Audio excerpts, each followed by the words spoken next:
What is going on, people? It's Matt from Liquid Loans, and in this video, we're going to be finding out why PulseChain is a game changer. Let's go. So before we get into PulseChain, let's find out why we need PulseChain, and let's talk about what came before it. Because Ethereum was launched in 2016, and it was the home of dApps, smart contracts, it's where DeFi was born, and it created a whole new era in crypto. But as it sits right now, Ethereum is broken. It's barely usable, and these insane high gas fees, which I'm sure if you're watching this video, you've used Ethereum, you've experienced yourself. There's gas fees of hundreds, sometimes even thousands of dollars, which is ridiculous, just to interact with the network. $50, $30 at least to send an ERC20 token. It's completely crippling the whole network. Can you imagine if you went to Starbucks to buy a coffee? $5 coffee, you go in there and they say, yeah, sure, we'll take your Visa card, but it's going to cost you $200 to pay with a Visa card. You'd be like, no, I'm just going to pay in cash or find another way around. So that's the lay of the land with Ethereum right now. Other blockchains have come out claiming to be Ethereum killers, but really they fail pretty miserably. They haven't done anything, no activity on them, and they've become ghost chains. So what's the solution? Well, Ethereum 2.0 has been touted, thrown around by the Ethereum Foundation. Since 2017, they're saying they're going to change the network from a proof of work network to a proof of stake. So no miners, validators instead, proof of stake. Unfortunately, they've been talking about it. And as it sits now, that's probably years in the future. Some people are saying it's never going to happen. So Richard Hart, the founder of Hex, has come to the rescue. He said in 2021 that if the gas fees kept rising, he would fork Ethereum, he would hard fork Ethereum and create a new proof of stake network called PulseChain. And true to his word, in around mid-2021, he was like, enough is enough, we're going to fork it. So he's going to fork Ethereum and we're going to have a sacrifice phase. Now, a sacrifice phase is similar to an ICO where you raise money, you raise funds for the blockchain. And in July 2021, a 2-week sacrifice phase went down where people donated, investors donated crypto of their choice to obtain points and then get PLS, the native token of PulseChain, on launch. And it raised over 13 billion USD. So huge interest in this sacrifice phase, the largest of its kind. And it's generated such a huge interest that the Telegram channel as of now has around 60,000 members in it. So a lot of interest in the crypto space around PulseChain because obviously everyone's being crippled on Ethereum. PulseChain could be Ethereum 2.0, but early, coming to market, beating Vitalik, beating the Ethereum Foundation from doing what they've been promising for years now. How is it a real game changer? Well, as we talked about, it's a proof of stake network. So there's no more miners, no more ridiculous gas fees. It's going to be faster than Ethereum with 3-second blocks. And right now, Ethereum has around 13-second blocks.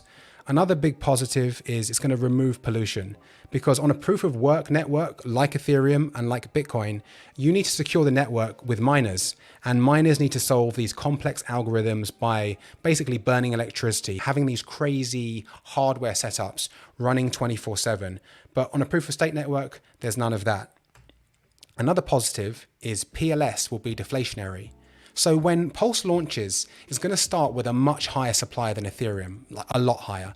But after launch, there'll never be any more minted. And over time, that will deflate because fees are going to be burned. 25% of all fees will be burned on the network, where Ethereum, even though it has a lower supply, it's still inflationary. So still more is being minted all the time. Another positive is it empowers the holders of PLS. How does it do that? Well, Pulse holders can delegate their Pulse to a validator to secure the network and in turn earn fees. So just by delegating, you're still holding the keys to your crypto, but you're also earning fees for voting for a validator. One of the biggest positives is it has a better founder. Richard Hart, the founder of Hex, has a track record of doing well with his projects. Hex did a 10,000x in under 2 years. He's infused game theory into his projects, and he's a stronger leader. He gets stuff done. Compared to Vitalik, the founder of Ethereum, who's lost complete control of the network, the miners are in control, and he basically just can't bring Ethereum 2.0 to market. So Richard Hart's forking Ethereum, he's beating him to it. But the real showstopper with PulseChain is going to be the full system state copy. What does this mean? Basically, all ERC20 tokens, all NFT tokens on Ethereum will appear on PulseChain at launch. So everything's being copied from Ethereum over to PulseChain. And what this really means is it's going to be the biggest ever airdrop in history. anyone holding an ERC20 or an NFT in a private wallet will get a duplicate on PulseChain. So if you're holding it in MetaMask, in Trust Wallet, all you're going to have to do is go in there, switch the network to PulseChain when it launches, and you're going to see your duplicate. Not on a centralized exchange like Binance or Coinbase, but in a private wallet, you will get a free duplicate of whatever you have on Ethereum. So these will be known as PRC20 tokens compared to their Ethereum counterparts, ERC20s. And anyone holding projects like Hex, Chainlink, BAT, SHIB, or any NFT are going to wake up one day, flick that switch, and they're going to get a duplicate. Another huge opportunity is going to be liquidity providing, because you're getting one side for free. It's basically buy one, get one free. Whatever you buy on Ethereum and hold at the time of the fork, you're going to get a copy on PulseChain.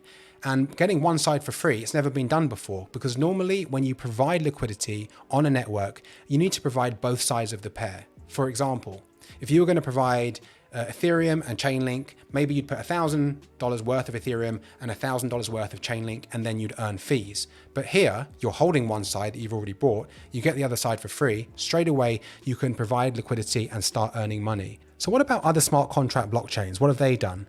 Well, in terms of actually building anything, not much. Like I said before, they're ghost chains, they haven't really been utilized. But in terms of price speculation, they've done very well.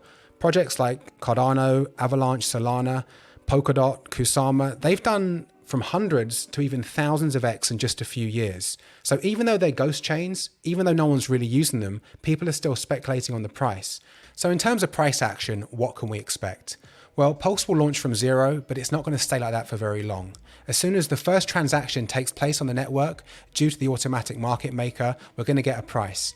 And it's pure speculation, but it could launch somewhere around 0.0001, maybe more, maybe less. And again, as we've talked about, lesser forks and smart contract blockchains, basically ghost chains that have no activity, have done pretty well. So it's fair to say PulseChain is expected to do well. If you look at projects like Bitcoin, like Ethereum, like Hex, yes, they're volatile. Yes, they have dips, sometimes up to 80, 90%. But with a long-term mindset, and over a certain period, they go up and to the right. So it's safe to say Pulse should do well with all the positive points that it has. So to sum it up, let's get down to the brass tacks. PulseChain is going to be a cheaper, faster, more efficient version of Ethereum. Yes, please. It's basically beating Ethereum 2.0 to market. It's going to be the world's biggest ever airdrop. So anyone holding the private keys to a wallet with ERC20 tokens, NFT tokens are going to get a duplicate. It's going to be a blockchain with real utility, fully loaded blockchain right out of the gate. Never been done before, so we don't know what's going to happen. And there's a high expectation for good price appreciation. Lesser forks, smart contract platforms that haven't done very well in terms of actually utility have still done very well in price. So to sum it up, it would be an error to sleep on PulseChain. I hope that video gave you some insight into how powerful PulseChain will be for crypto and the whole blockchain space in general. If you like the video, do hit that subscribe button and that bell icon so you're notified every time we drop new content and new videos on the channel. Also, you can drop us a like, share the video with someone who you think might benefit from it. Thanks for watching, and I'll see you on the next one.